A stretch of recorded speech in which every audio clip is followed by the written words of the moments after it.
Welcome to this tutorial on basic SQL queries for data retrieval. This is what we are going to learn today in this video. Stay tuned till the end. SQL queries are the foundation of any data retrieval process in relational databases.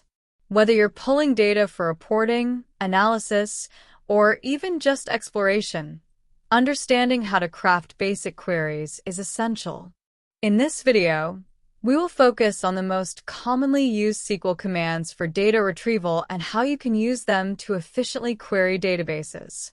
The select statement is the most important command in SQL because it allows you to retrieve data from one or more tables. The simplest form of a select query retrieves all the data from a table.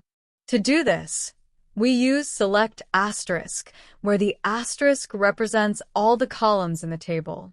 The example query retrieves all columns from the employees table. In most cases, you won't need to retrieve every column in a table. Instead, you can specify which columns you want to include in your query. By doing so, you can reduce the amount of data you're working with, making your analysis more focused and efficient. The example query retrieves only the first name, last name, and salary columns from the employees table. The where clause allows you to filter records based on specific conditions.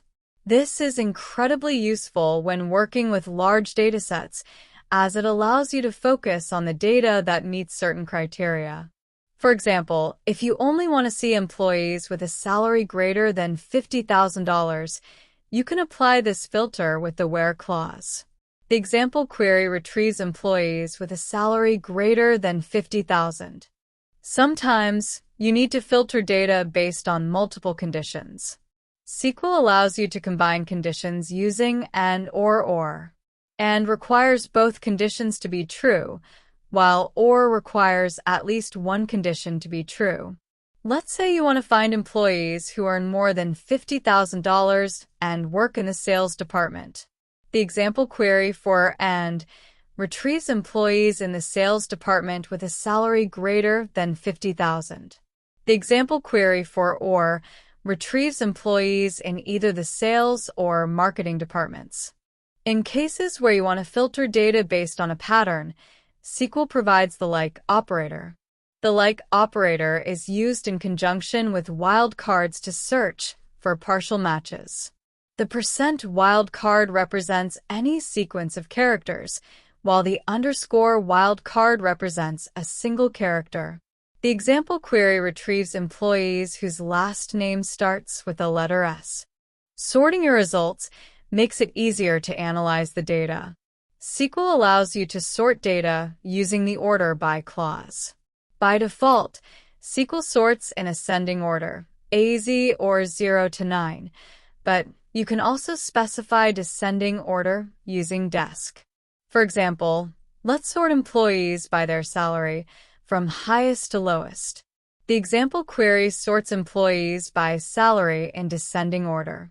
When working with large datasets, you might not want to retrieve every record in your query result. SQL's limit clause allows you to restrict the number of rows returned. This is useful when you're exploring the data or just need a sample of records. The example query retrieves the first 5 records from the employees table. Now that we've covered the basics, let's look at an example.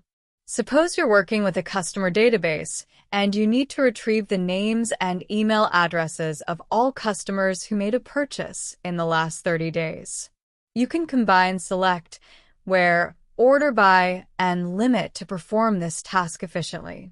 The example query retrieves the names and email addresses of the last 10 customers who made a purchase after September 1st, 2023. And that's a wrap. In this video, we've covered the basics of SQL and demonstrated how it can be used for data analytics. From setting up your environment to writing basic SQL queries, you now have the foundation to start working with SQL. In the next video, we will dive deeper into more advanced querying techniques and explore how SQL can be used for more complex data analysis tasks.